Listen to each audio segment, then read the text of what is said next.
Welcome, Bankless Nation, to the EthCC experience. On this particular episode, we are talking with Evin McMullen of Disco. And Disco is, of course, building off the world of off-chain verifiable credentials. We're all obsessed with soul-bound token these days, but verifiable credentials are kind of the same, but not on-chain. So Evin is a pioneer and huge advocate of what she calls minimal disclosure, which is actually not something she calls. It's a standard set by, I believe, the Web3 consortium, which is not something she's named, but it's actually a set of ethical standards set by some internet three-letter agency, a standards agreement committee that talked about this idea of the least amount of personal identifiable data that is released into the world, the better, because that preserves user sovereignty. So there's been this whole debate about soul-bound tokens or verifiable credentials, and Evin is a firm believer of the verifiable credentials movement, and that is what she's building over at Disco, and you can just hear that in her passion. She's just a very eloquent speaker, and I think everyone has a fun time talking to her, whether it's listening to her on a podcast or just hanging out with her in real life. She seems to have everything just ready to go in her brain. So from a content perspective, it's very, very awesome. As a content producer, I quite appreciate it. So let's go ahead and get into that very wonderful conversation with the fabulous Evin McMullen. We usually do our pre-recorded ads for the episodes like these, but since they are so short, we are speed running them, and so here that goes. And we're going to start with Rocket Pool. Rocket Pool is Ethereum's decentralized validator network where you deposit ETH and you get rETH in return, and you can take that rETH into DeFi. And if you run a node, you let other people deposit their ETH into your node, and you get to charge them 15% for staking rewards as payment for your node operating services. And then you can take that rETH and use the Across bridge to join over $2.3 billion in the ARBITRUM ecosystem. Across, of course, is the fastest, cheapest, and most secure cross-chain bridge, and one of the safest ways to bridge your hard-earned assets in the world of crypto. And of course, ARBITRUM is where you want to be. With over 35,000 contracts and 1 million unique addresses, ARBITRUM is leading the way into the age of rollups. You know how I know these numbers? Because I watched ARBITRUM's talk at EthCC, which you should also go watch, but not before you're done watching this. But when you do watch that video, make sure it's on a privacy-first browser, which is why you should be using Brave. It blocks all the browser ads, it's got a native Web3 wallet, and it puts the user first the Web3 way. You know what else puts the user first? Ledger hardware wallets and the Ledger Live ecosystem. I know Ledger is a great product because I have literally 9 of them, and I have 99% of my crypto assets on my Ledger wallets.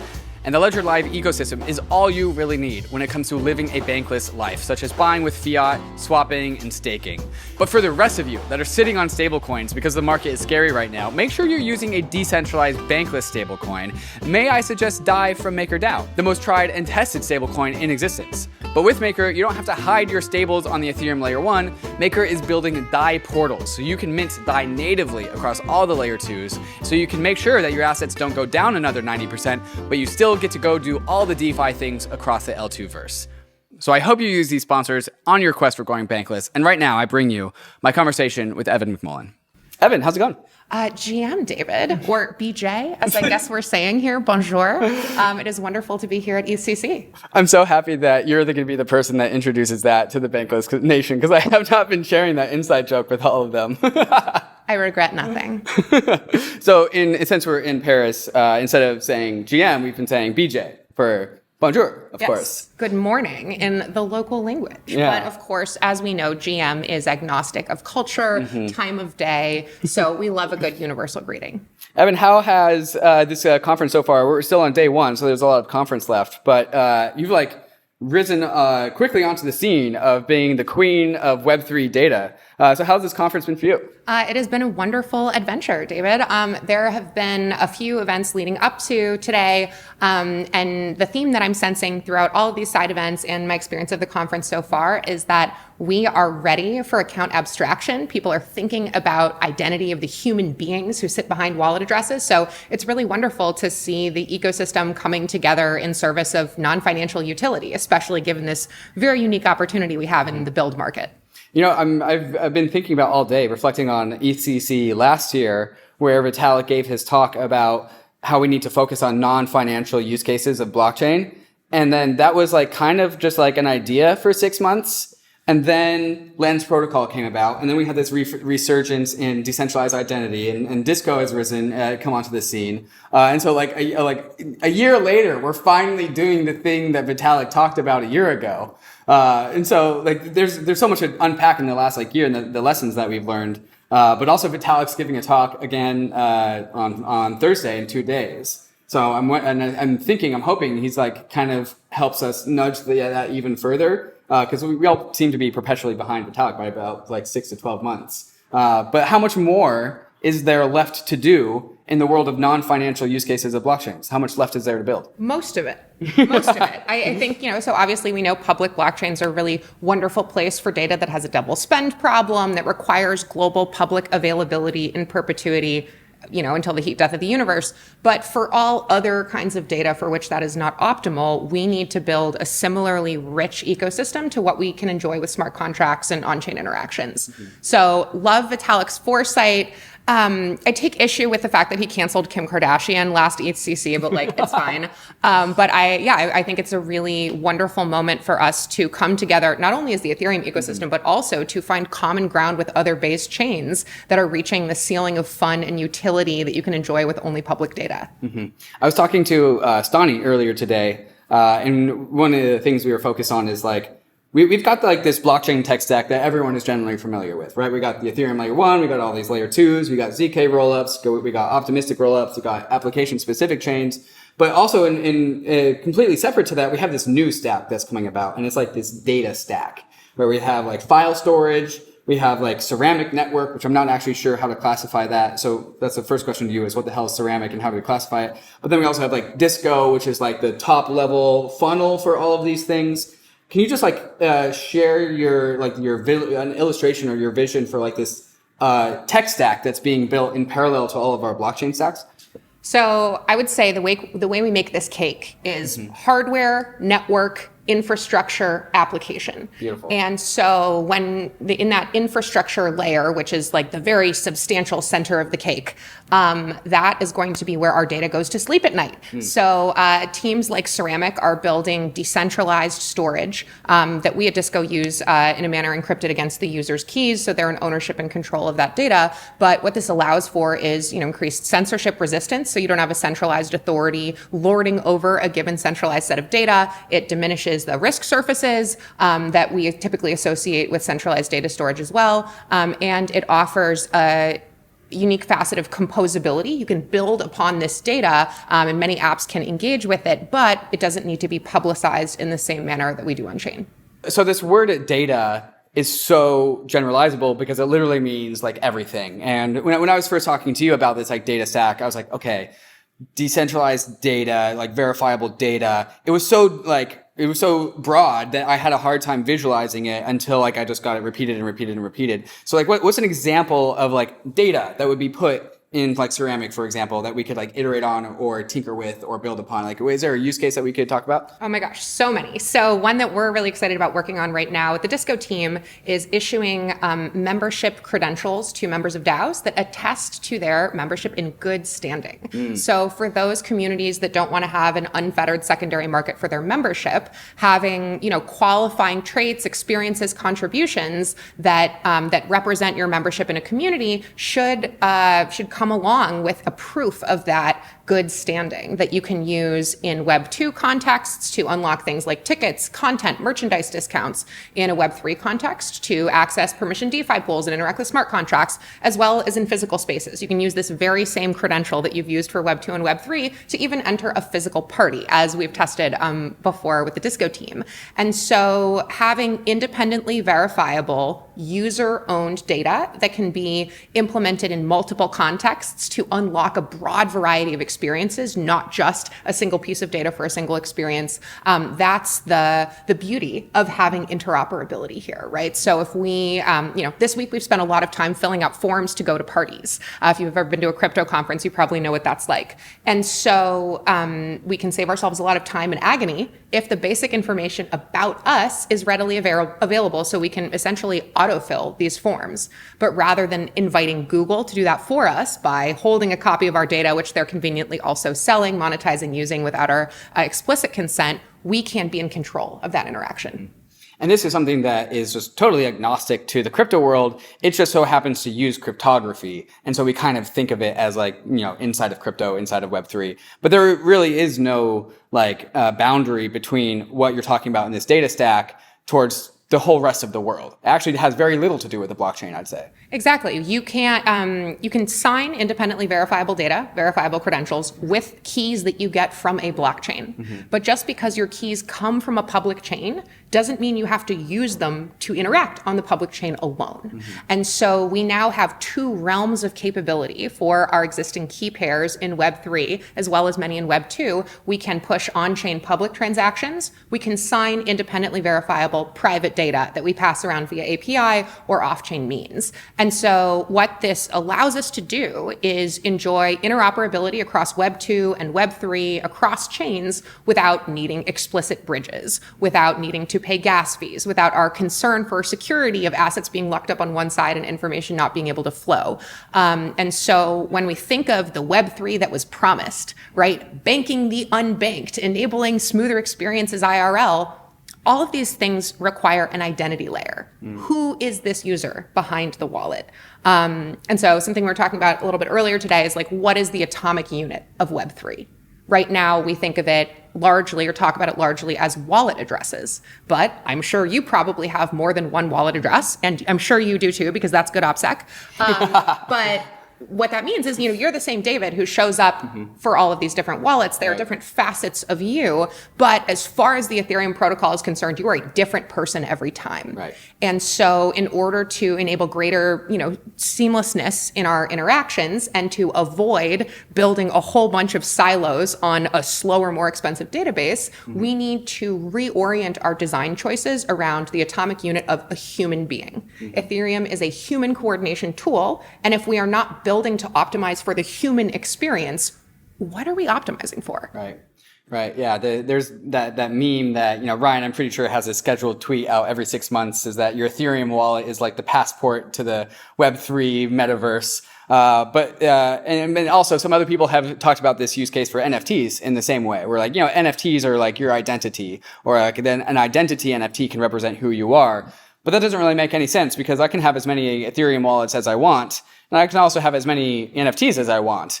And so when we talk about like when you say the atomic unit of like Web3, you're talking about like a human spirit, like a human soul. And there is no way to get that on chain. And so it has to be created in like this more like bottom up type fashion. Can you talk about like the representation of like a human person in a bottom up type fashion versus how other people think of it as like Ethereum wallets or NFTs? So Ethereum wallets and NFTs are very concrete, specific, bounded entities. And so they're easy to count. So when we're, telling our venture capital investors about our traction, we can count the number of wallets, count the number of NFTs. NFTs are easy to buy. And so we can obtain them readily. We can choose to self-select into communities, but NFTs offer a very low assurance around who their holders are, right? If you can't, an NFT only shows that your public key has somehow attained a relationship with a token ID. And that doesn't mean that you earned it, bought it, made it yourself or airdropped it, stole it. And so, NFTs offer the same assurances around identity that your watch does, that your shirt does. These are objects you have purchased to represent your taste profile, but they are not David the person. Actually, my watch does say it's a Hoffman watch. Okay. Well, clearly well selected. As your cool cats, as your crypto punks, you choose the aesthetics that you like to represent you, but you cannot be contained as a human being inside of that. Now, what a bottom-up approach in terms of identifying a human being looks more like, I think, is how do we think about the data exhaust you create as you move through the world? You're generating all kinds of, moving kinetic energy around, creating all kinds of data trails in the apps that you interact with, the spaces you walk into, the metal detectors we walked through earlier today.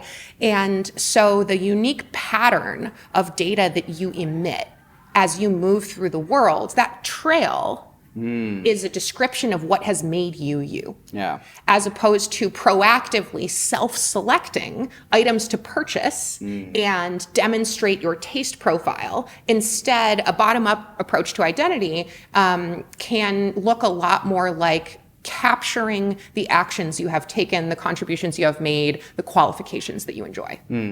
I'm sure Kevin Owaki will appreciate this metaphor, but you talked about like data exhaust, which is probably like the most unique thing about you. There's no way to recreate your own data exhaust in the time of the day that you listen to this music on Spotify while being in this physical location, engaging with this app at that particular time. Like that is a Sybil resistant bit of data exhaust. And I think in the world of like this decentralized tech stack where we can make that data private and capture it and then also make that composable with something like Disco, all of a sudden you're like recycling that exhaust into a greater purpose. And all of a sudden we can just like use this recaptured data exhaust and start to plug it into other places. So when we do plug it into the like Web3 apps that we use, like our DeFi protocols that we engage with or our DAOs that we govern over, how does that experience become richer as a result of being able to leverage all of this data that we would previously just like exhaust into the atmosphere? So when we think about DeFi protocols, often we run into challenges because we end up playing with bots and discerning who is human, who is not, identifying high assurance anti-Sybil proofs has long been a challenge. Fortunately, one that we are tackling along with Kevin and the Gitcoin team.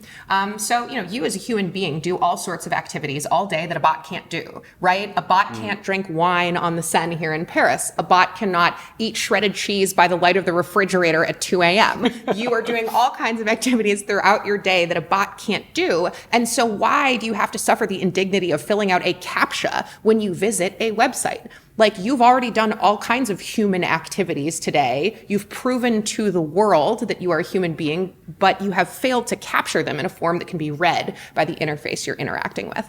And so your ability to capture your actions of humanity, the unique stride of your walk, the distribution of your weight in a chair, all of these idiosyncratic expressions of self are more than enough to start to, define the data shape of your person. But because we don't have a meaningful method of capturing those, and we haven't yet agreed on sort of a standard language for how to treat this, we are still in the world of silos. And so, in DAOs, obviously, we are reaching the ceiling of fun and utility that we can have coordinating around group chats with bank accounts. Moving from one DAO to another is an extremely costly ordeal, right? It's like your first day on the internet when you show up to a new Discord to join a new DAO. There's no independently verifiable way for you to prove that you've been writing the newsletter, that you have been organizing events, that you have been doing, AMA sessions or whatever. You may have some contextual proof, social proof, but certainly nothing cryptographically reliable in the same way that we trust the data from our public chains. And so in an instance of a DAO, you can receive independently verifiable proofs off-chain, private, under your control of those non-financial actions, perhaps of your accountability as a member, of your contributions as a leader. And so once you're able to bring essentially that DAO resume from one DAO to another, we lower the switching costs of moving from one organization, joining another. We increase the liquidity of our labor, as it were. And I think this kind of unlock is necessary to enable a DAO-based future of work. Because otherwise, we maintain a system of silos built on slower, more expensive databases. This is also something I'm seeing in the metaverse space as well, where we have a bunch of proprietary so-called metaverses where people can purchase or display NFTs, but without interoperability among them, it's just having a bunch more user profiles that don't talk to each other, where we're filling out the same forms over and over again when we onboard. Right. Yeah. So that user onboarding and just like filling out forms, I think is something we can obviously relate to that. But I want to use that as, let's like fast forward to 2025. We've built out this like decentralized data stack. Disco has issued a bajillion verifiable credentials. Everyone here at EthCC number 8, I think in 2025, has their Disco profile. They've got their VCs in it. And for all the conference goers, and you've already alluded to this, like, you've got to sign up with Eventbrite, or maybe it's Partyful, or maybe it's like whatever. You also have to apply to EthCC, and there's like an application process. Let's like role play and go forward like a few years. What will the crypto conference experience be like under this new paradigm when we've fixed all of these broken things? Well, one of the initial challenges with EthCC was that many people were not able to get tickets because they got botted. And so being able to have a Sybil resistant ticketing platform to allow people to attend a conference who have demonstrated sufficient qualifications, I think would be fantastic. Now, that said, you might argue that being able to bot the ticketing site demonstrates your technical aptitude, but whether or not that's going to make for a good community is another question entirely. I think it is also an exciting opportunity to solve the discoverability problem of these spaces. So identifying one's way through the talks throughout the day, finding the right people to collaborate with, identifying other folks who share your team's ideologies, or even finding side events has been a very odd asymmetric totem pole of alpha.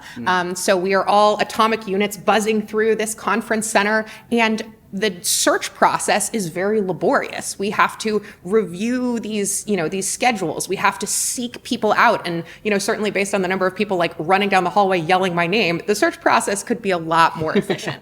And so I think the time we spend here can be much better suited to our goals.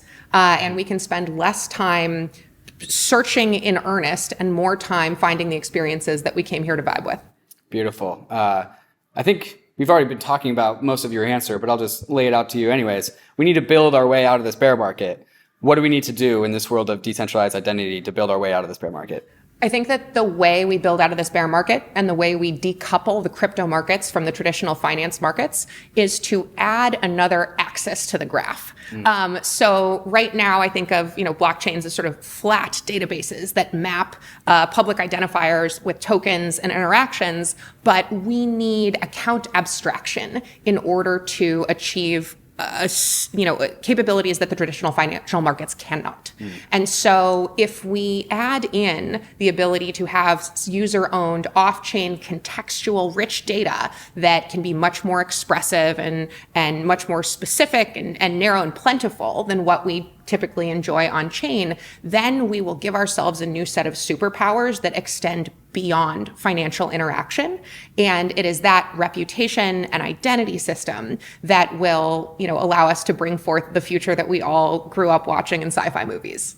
So during this last bull market, there was like a ton of crypto hate that came from like, oh, these NFTs are just for like rich kid toys, or like, gaming was like, get these NFTs out of my games. I don't want to, like, I'm already being succumbed by like overburdened by microtransactions, but just a bunch of just hate from just like the financial side of crypto in this last bull market.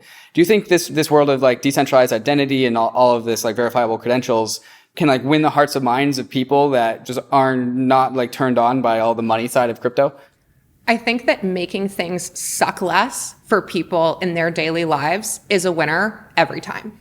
I think that the hyper-speculative financial environment of NFTs and of tokens and DeFi rightly turns a lot of people off. Like, we call them Ponzi-nomics for a reason. That doesn't slap with everybody, and that's okay. But what that means is that we need to stop building for ourselves. We need to stop having backlogs filled with what we want to make that day and start orienting our product practice around how do we intervene in the problems that real people face and make their experiences better, more frictionless, cheaper, and easier. We in the Web3 space have long relied upon emergence as a fetish to give us new ideas. But emergence is no substitute for good UX research, historical context, and appreciation for your users. And so, I know I'm often mentioning the human part of human coordination tools. Like, now is the moment. We've got the protocols, we've got the infrastructure. We need to design for people, which means that we need to redouble our commitment to user experience design and research. That means that we need to take on product testing and iteration in a way that we never have before, because yeeting out another copy pasta AMM is not going to win the hearts and minds of the people who are not already in this building. Evin, thank you for joining me at EthCC. Always a pleasure. Thank you, David. Cheers. Bam.